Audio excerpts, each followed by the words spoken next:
देखे या निष्पक्ष एजेंसी पूरे मामले की जांच करके सच्चाई जनता तक लाए। क्योंकि ये विष्णु दत्त वह व्यक्ति है जिसने जहां पदस्थापन लिया वहां इसको देवता मानने लगे लोग।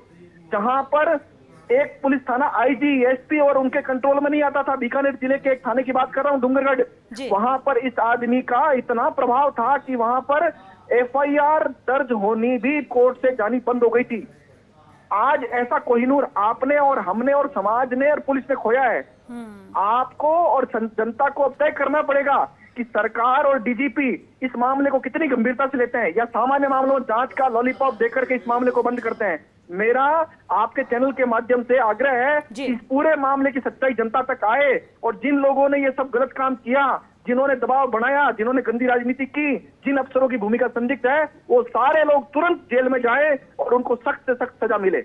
जी गोवर्धन जी, बिल्कुल आपके साथ व्हाट्सएप चैट में उन्होंने जो बातें कही आपने भी बताई और ये बेहद दुखद और कहीं ना कहीं ये इशारा जरूर करती है कि जो उच्च अधिकारियों का वो जिक्र कर रहे थे कहीं ना कहीं संलिप्त है, प्रेशर उनकी तरफ से था, प्रेशर पॉलिटिक्स का भी था, पॉलिटिशियन का भी था। लेकिन क्या फोन पर आपकी उनसे बातचीत हो पाई? जब इतनी चैट हुई उन्होंने ये बात कही, क्या फोन पर बात कही, क्या उन्होंने इसके अलावा भी कुछ विस्तार से बताया? क्या किसी का नाम लिया उन्होंने? किस तरह के का प्रेशर उन पर बनाया जा रहा है? किस तरह की गंदी राजनीति की वो बात कहना चाह रहे थे? क्या कुछ बातचीत में ये चीज सामने आई?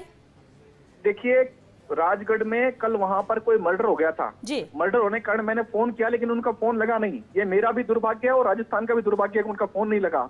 वो शायद उस मर्डर के कारण से वहां पर राजगढ़ में व्यस्त रहे होंगे और ऐसा वर्कर, ऐसा जो व्यक्ति है उसकी सारी चीजें मैंने लिखा है उसमें कि मैं जयपुर, आप जयपुर आ जाइए। हर ईमानदार अफसर, आप राजस्थान के किसी भी आईपीएस अफसर, किसी आरपीएस अफसर से पूछिए, हर आदमी उसको लेना चाहता था विष्णु दत्त को कि हमारे जिले में आ जाए।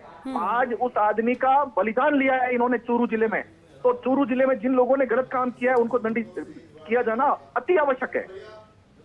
बिल्कुल गोवर्धन जी, और आप ये मानते हैं कि जिन लोगों के हाथ में इस जांच को सौंपा गया है वहां निष्पक्ष जांच नहीं होगी, हेरा फेरी होगी, सच्चाई सामने नहीं आएगी? क्योंकि कहीं ना कहीं जिक्र उनका ही वो करना चाह, गोवर्धन सिंह जी उनका ही करना चाह रहे थे, विष्णु दत्त विश्नोई।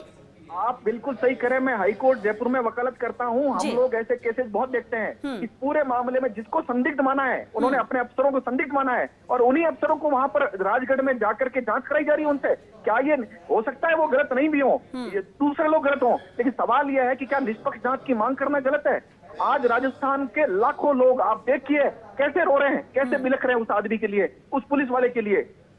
वो जहां जहां पदस्थापन रहा उनके बारे में कहा जाता है कि उस आदमी को कोई भी नेता या कोई भी पुलिस अफसर उनसे गलत काम नहीं करवा सकता था। ये उनकी इमेज थी। मैं कोई उनका रिश्तेदार नहीं हूं, बस इतना था कि उनको मेरे पर भरोसा था। मैं अगर ठीक टाइम पर पहुंचता तो शायद आज ये घटना नहीं होती। आज राजस्थान अनाथ नहीं होता, राजगढ़ पुलिस थाना अनाथ नहीं हुआ है। बहुत सारे लोग अनाथ हुए, जो सज्जन लोग उस आदमी पर भरोसा करते थे वो भी अनाथ हो गए आज। लेकिन गोवर्धन सिंह जी एक और सवाल उठता है। उन्होंने जब आपसे बातचीत की उन्होंने जिक्र किया कि वो नौकरी छोड़ना चाहते हैं, वो स्वैच्छिक सेवानिवृत्ति चाहते हैं और इसके लिए वो अप्लाई करेंगे। अब जहां एक तरफ ये बात हो रही थी और दूसरी तरफ इतना बड़ा कदम उठा लेना इनके द्वारा, ये बहुत दुर्भाग्यपूर्ण बात है। ऐसा मजबूत अफसर मैंने पूरी जीवन में नहीं देखा, पूरे जीवन में ऐसा मजबूत अफसर नहीं देखा। तो वो निश्चित रूप से कुछ न कुछ उनके साथ बहुत ज्यादा बुरा किया गया है। वहां के राजनीति की जो बात वो कर रहे हैं चैट में और जो अफसर जिनकी भूमिका गलत बता रहे हैं, निश्चित रूप से उनके साथ बहुत ज्यादा कुछ गलत हुआ है। अन्यथा ऐसा मजबूत अफसर ऐसा कतई कदम नहीं उठा सकता। तो हो सकता है इसमें कहीं और भी कोई बड़ा षड्यंत्र निकले, इसकी भी संभावना है।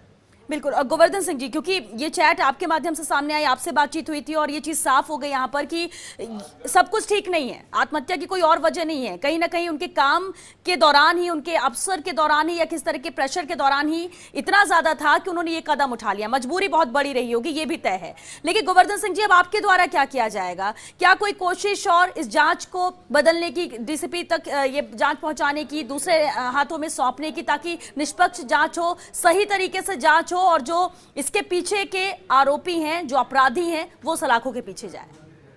देखिए, मैं अभी तुरंत राजगढ़ के लिए रवाना हो रहा हूँ।